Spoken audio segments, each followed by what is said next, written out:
महाकृष्ण चतुर्दशी ही तिथी महाशिवरात्री म्हणून साजरी केली जाते। तर यावर्षी बुधवार दिनांक 26 फेब्रुवारी 2025 रोजी महाशिवरात्रीचे व्रत केले जाणार आहे। तर या दिवशी भगवान शिवाची आराधना आणि प्रार्थना करून व्रत केले जाते।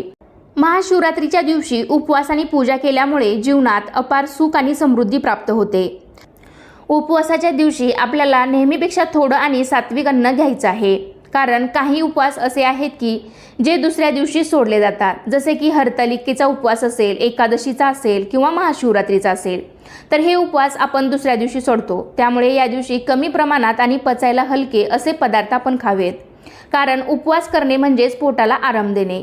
त्यामुळे शक्यतो आपण कमीत कमी आणि हलके पदार्थ खाण्यावर भर द्यावा। त्यातल्या त्यात तुम्ही खजूर, राजगिरा, रताळे, सुकामेवा, फळे अशा पदार्थांचा जास्तीत जास्त समावेश करावा, किंवा मग तुम्ही फळांचा रस किंवा नारळ पाणी यांचा सुद्धा तुम्ही आहार